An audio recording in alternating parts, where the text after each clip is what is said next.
La vérité, les gars, ça m'est arrivé une fois dans ma vie. La vie de ma mère, les gars. Je pars à la plage avec une meuf. Je me pose tranquille, j'installe les serviettes, je mets des claquettes sur la serviette pour pas qu'elle s'envole. D'un coup, je me retourne et je vois pas la meuf, elle avait enlevé le haut de son maillot. Sur la vie de ma mère, les gars. Et quand je parle de maillot, je parle pas de maillot de foot. Elle a enlevé le haut de son maillot de bain, poitrine en l'air, comme ça. Je dis, mais qu'est-ce que tu fais? Elle me dit, bébé, c'est quoi, ça te dérange? Ouais, ça me dérange, voilà. Moi, pour voir ta poitrine, hein? Combien d'heures au téléphone j'ai dû passer avec toi? Combien de restaurants on a dû faire? Combien de déclarations j'ai fait pour voir ta poitrine? Et t'as tous ces mecs-là, là, gratuits. Ils passent gratuits, ils voient la même chose que moi, alors qu'ils n'ont fourni aucun effort. Non, non merci. Tout mais pas ça. Voilà, je me suis arnaqué, les gars. Moi, je me suis battu pour les voir, la vie de ma mère. J'ai fait la guerre pour les voir. Je me suis battu avec tout mon quartier. Je t'ai défendu, j'ai dit que t'étais une fille bien. Et à la fin, t'es là, tu me montres ce que moi j'ai mérité, tu le montres à tout le monde. Ça marche pas comme ça. Voilà. Et là, tu vas à la plage tranquille, détente, tu poses ta serviette, tu te retournes, tu vois ta meuf, elle a enlevé son soutif. Et en plus, elle te regarde en mode, il y a un problème, hein? Il y a un problème. Ouais, il y a un problème, il y a deux problèmes même. C'est quoi ce raffut? Voilà. Hein, il y a quelque chose qui te dérange? Non, non, pas du tout. Hein, c'est parfait, tout va bien. Hein, enlève ta culotte aussi, non? Enlève tout. Non? Tu gardes le haut, tu gardes le bas, ok. Tu peux tout enlever, sinon, mais ça me dérange pas, moi. Hein. C'est quoi? Il y a mes parents qui sont devant, là, mais il n'y a pas de souci. T'inquiète, il y a tout mon quartier, il n'y a aucun problème. Il y a tout mon quartier qui est là, mais il n'y a pas de souci, bébé. T'inquiète. Voilà, je suis un homme libre, moi. Il faut arrêter au bout d'un moment. Les meufs comme ça, oh. Elle est là, elle enlève son soutif. Normal, allez les gars, venez, c'est gratuit. Oh, la vie de ma mère. Elle enlève son soutif, tout le monde voit sa poitrine, même moi je l'ai pas vu. Même toi tu l'as pas vu encore. Ils l'ont tous découvert en même temps que toi à la plage. C'est incroyable. C'est incroyable ça. Ah là, moi non, je peux pas. Ah, je peux pas les gars, je respecte toutes les femmes. Votre liberté, profitez de la life. Mais moi je peux pas. Je pars en courant. Gars, tu vas à la plage, bien sûr, tu tombes sur qui? Le maître nageur. Le maître nageur, pour moi, voilà, on dirait un arbitre de tennis. Les arbitres de tennis, ils montent tout en haut sur une chaise. Voilà, pendant 5 heures, ils bougent pas, ils sont tranquilles comme ça. Voilà, ils envoient des textos à leur meuf. Voilà, ils bouffent des pépites. La vie de ma mère, c'est vrai, les gars. Les maîtres nageurs, c'est comme les arbitres de tennis. Tellement un jour, je vois un maître nageur, il va être là. Jeu, 7, match. Voilà, les gars, la vie de ma mère. Le maître nageur, c'est vraiment le maître. Il est en place, les gars, il est en haut. Après, un maître nageur, ça reste juste un guetteur qui sait nager. Voilà. Tu prends un guetteur dans n'importe quel quartier et c'est le meilleur des maîtres nageurs. Le moindre problème. Il y a les Schmitt, non? Il y a des requins. Oh là, les gars, la vie de ma mère. Les guetteurs, ils savent ce que c'est rester 6-7 heures sur une chaise. Hein. Oh là, les gars. Y a pas, tu peux pas mieux guetter qu'avec un guetteur. Remplacer les maîtres nageurs par des guetteurs et il y aura moins de noyades, je peux vous les gars, les meufs à la plage qui enlèvent le haut de leur maillot, c'est les meufs claquées. La vie de ma mère, elles sont claquées comme des claquettes fila. Faut dire la vérité. Oh là, la meuf, elle est là. Oh, c'est pas des nichons, c'est des cornichons qu'elle a, des piqûres de moustiques. Faut dire la vérité, c'est des petites verrues. La vie de ma mère, des petites verrues, des graines de beauté. Oh là, c'est un nichon, un grain de beauté, tellement tu sais même pas. Et la meuf, elle te regarde en mode, qu'est-ce que tu regardes? Hein? Qu'est-ce que tu mates là? Je mate rien quoi mater en fait? Échec et mat, voilà. Échec et mat, qu'est-ce que tu...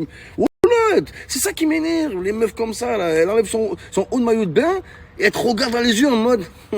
Hein? Qu'est-ce que t'as à me relooker? Relooker, va looker, la vie de ma mère, espèce de perroquet, qui a des petits tétés. La vie de ma mère, tes petits tétés, c'est des petits jetons de puissance 4 sur la vie de ma mère. Faut pas avoir peur de le dire, la FIFA s'est clairement foutu de la gueule des Algériens. La FIFA a donné des faux espoirs aux Algériens. Et ça, on n'oubliera jamais. D'une part, la FIFA ne fait pas rejouer le match polémique Algérie-Cameroun. Mais en plus de ça, les gars, ils ont convoqué le même arbitre pour arbitrer la Coupe du Monde, le plus haut niveau du football, les gars. Le pire arbitre qui va arbitrer la compétition la plus prestigieuse du football. Moi, je comprends pas, les gars. Oh, Gassama, c'est pas Gassama, c'est grâce à moi, c'est grâce à lui qu'ils ont gagné le Cameroun. Oh, tu vas chez lui, il y a des posters de Samuel Eto'o, il y a des posters des joueurs camerounais. Oh là, que si le Cameroun, ils vont en finale, vous allez savoir pourquoi, les gars. Vous savez, vous connaissez la raison, c'est grâce à lui. Oh là, grâce à lui, grâce à moi, Gassama, grâce à moi, la vie de ma mère, c'est une honte, la FIFA.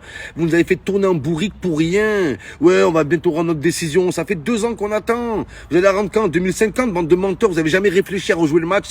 Je dis la vérité, les gars. Ne pas rejouer le match, c'est une chose. C'est compliqué, il y a beaucoup de règles. Je sais que c'est compliqué, les gars. Même si l'Algérie méritait de rejouer ce match, je peux comprendre qu'ils l'ont pas fait rejouer. Par contre, de pas avoir sanctionné l'arbitre, hein, et encore plus que ça, vous l'avez récompensé. La FIFA récompense l'arbitrage de Gassama sur le match Algérie-Cameroun. Pour moi, la FIFA envoie clairement un message aux Algériens. La vie de ma mère, la FIFA ne veut pas de l'Algérie. Mais dites-le directement. Dites-le directement. Ne passez pas par quatre chemins. Ouais, les Algériens vont rendre notre décision. Vous avez jamais réfléchi à rejouer le match. Vous avez jamais pensé. Depuis le début, c'est clair pour vous. Vous auriez pu faire un communiqué. Oui, vous aurez fait mal au cœur aux Algériens, mais au moins on aurait su. Il n'y a pas pire douleur que le doute, les gars. Il n'y a pas plus grosse douleur que le faux espoir. Et c'est la vérité. Ne croyez pas que c'est anodin. La FIFA, en convoquant Gassama à la Coupe du Monde, ils envoient un message directement aux Algériens. Voilà, les gars. Donc les Algériens n'allaient pas mettre de drapeau à la Coupe du Monde. Je vous le dis, les gars. FIFA qui ne rejoue pas le match Algérie-Cameroun, mais qui en plus ne sanctionne pas l'arbitre et l'envoie en Coupe du Monde, hein. Après, ça se dit frère. Après, ça se dit frère, ma'alish. Ma'alish, comme on dit chez nous. Ça veut dire tant pis. Tant pis. Ma'alish, la vie de ma mère. Oh là. Mais moi, je vous le dis maintenant, les Algériens, commencez pas à faire les pigeons. Hein. À chaque fois, on voit un drapeau algérien dans n'importe quel match. Le match, c'est Paraguay contre le Pérou. T'as un drapeau algérien. Cette année, faites grève des drapeaux. Voilà, faites une grève des drapeaux. Ça leur fera un drapeau. Après, certes, soit, ainsi soit-il. J'ai jamais nié le fait d'aimer avoir des rapports sexuels avec une personne de sexe opposé à moi, avec un consentement mutuel, et avoir des relations sexuelles par voie buccale et pourquoi pas par voie vaginale, ouais. Amis, ça vient tout juste de tomber sur la vie de ma mère, les gars, je vous parle sérieux. Oh là, je sais où va jouer Mbappé la saison prochaine. J'attendais d'être sûr à 100% avant de vous en parler, les gars.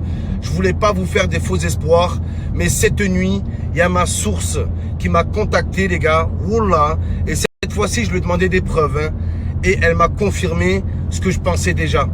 Les gars, sur la vie de ma mère, Kylian Mbappé va annoncer son départ du Paris Saint-Germain samedi soir, les gars, dans un communiqué. Oula, les gars, sur la vie de ma mère. Il y a eu des hésitations, il y a eu des doutes, il y a eu des divergences. Je vous explique ce qui s'est passé en fait, les gars. Mbappé a donné son accord au Real Madrid. Ce qui s'est passé, c'est que le Paris Saint-Germain a fait une dernière offre. Comme ils disent dans Le Parrain, une offre que tu ne peux pas refuser. Ils ont proposé à Mbappé d'avoir des parts dans le club du Paris Saint-Germain. Oh là, les amis, sur la vie de ma mère. Là, j'ai l'info, les gars. J'ai l'info. Je l'ai, la vie de ma mère. L'été dernier, les gars, quand je vous avais annoncé le départ de Mbappé, rappelez-vous l'interview de Mbappé, il a confirmé tout ce que je vous ai dit. Il avait vraiment prévu de partir l'été dernier. Il ne s'attendait pas à ce que le PSG refuse une offre comme ça, les gars. Oh là. Mais là, c'est sûr à 100%. Oh là, les gars. Oh, quand un ami vous donne une info, contentez-vous de lui dire merci. Oh là. Dites-moi merci et arrêtez de comment on a eu l'info, à qui il s'est adressé, quelle est sa source, les gars. Je vous dirai jamais qui est ma source. Jamais. En direct, les gars. Je suis convoqué dans l'effectif pour affronter Strasbourg demain. En direct de la commanderie.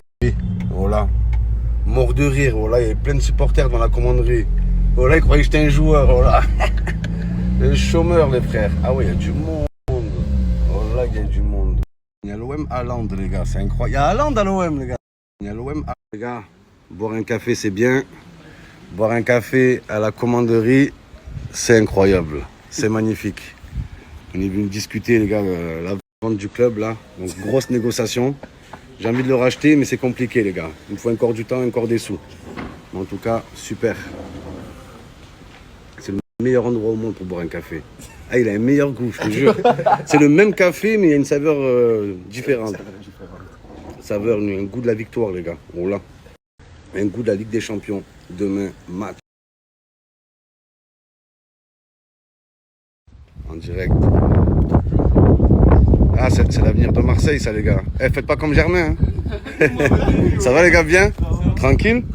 Vous avez signé pro ou pas encore? Non, pas encore. Vous avez signé Plou? Bonne chance, les gars. Il faut ramener la Ligue des Champions à Marseille. C'est l'avenir, les gars. Donc, c'est ici qu'ils s'entraînent. C'est ici, les gars. En direct. Donc, du coup, demain, gros match. Je vois ils s'entraînent pas, c'est chelou. Ah, je rigole, ils viennent finir l'entraînement, les joueurs, les gars. Voilà. Eh ben, Saliba, ça va? Bien, frérot. Salut, ça va? Bien? Tranquille? La forme? Ah ouais, bien Saliba là. Attends, mais tu rigoles, mais tu sais que c'est la première fois qu'on joue comme ça. Ouais, Comme ça en détente et tout, ça veut dire qu'il part, ça, non?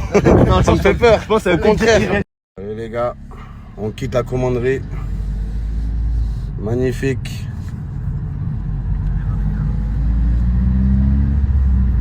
Incroyable, voilà. Voilà. Ah, il y a plein de supporters. Oh là, ils vont croire que je suis un joueur, les gars. Oh là, ils vont croire que je suis un joueur. Alors, hors sujet. Allez, OM, les gars. Wesh. Viens, frérot, viens.